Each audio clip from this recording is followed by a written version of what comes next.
Hey, what's going on, everybody? It's Wilhelm Scream, and welcome back to the channel for more Destiny 2 news and intel.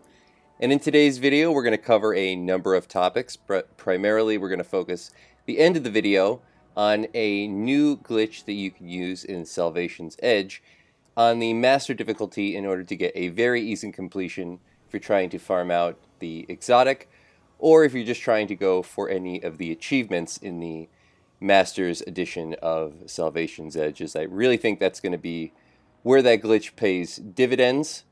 But we will also cover all the new information revealed in today's TWID or TWAB, whatever you'd like to refer to it as. It's sort of a TWAB again, as today's version made reference of Marathon, and it also talked about how Marathon is going to be getting its new own helpline. So if you're interested in just knowing about Marathon, that will have its own compartment on that website formerly known as Twitter.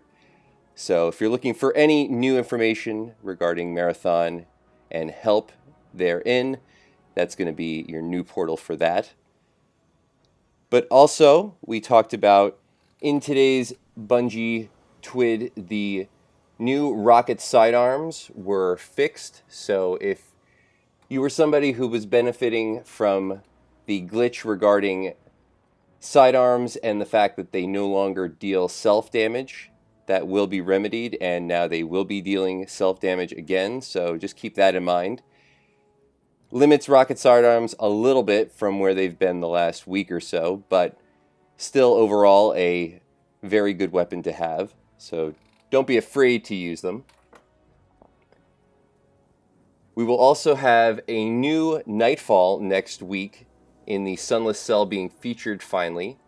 Now, of course, the Sunless Cell was released a few weeks ago if you had the GM Master completion node available.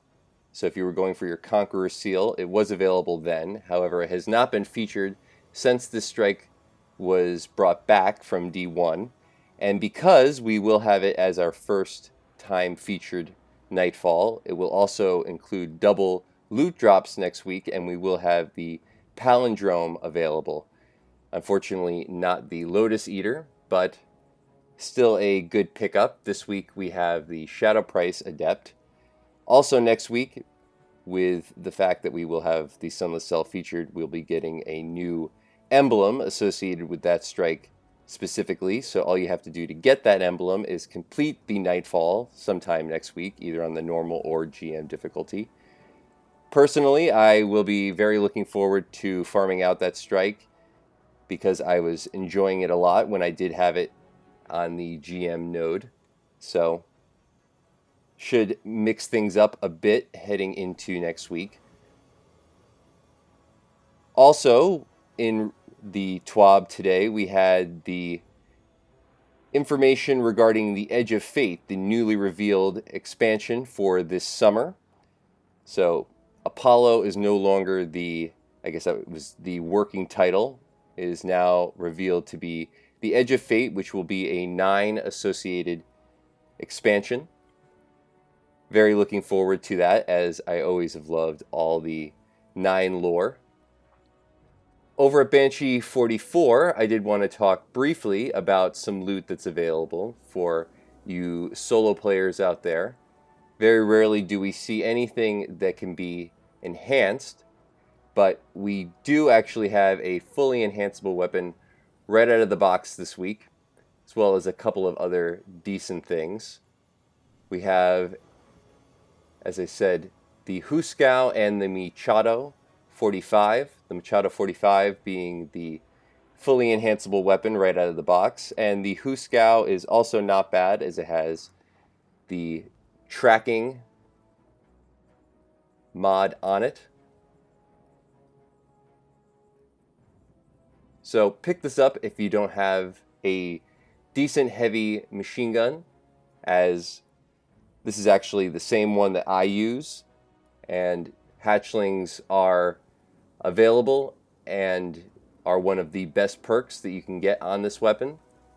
I think this is the second time we've had a fully enhanceable weapon right out of the box available at Banshee 44, so it's always worth picking these up when they do come around, as though we will see very reasonably a large amount of the craftable weapons available, it's very rare that we see one of these.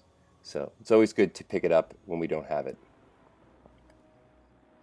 The Edge of Fate reveal, a full gameplay reveal, will be on May 6th, which will also be the same day as the Rite of the Nine release, which will include the new heavy metal playlist.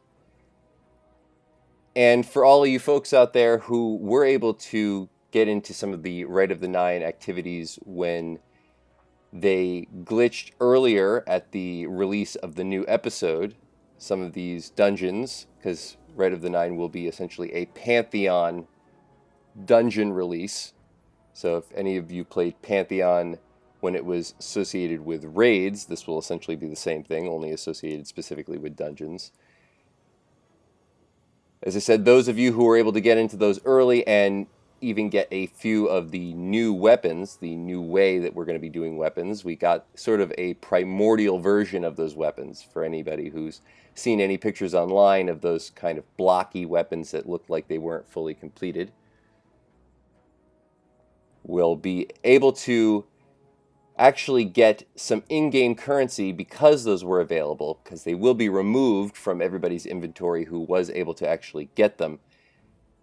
We will actually get 1,500 of the in-game currency that you can turn in at the emissary vendor when Rite of the Nine actually launches. So that's also very cool, and thanks to all you people out there who were able to actually get a few of these weapons.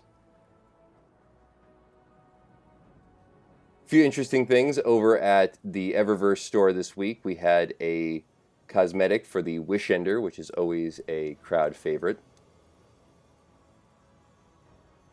And now we'll jump into that Salvation's Edge glitch.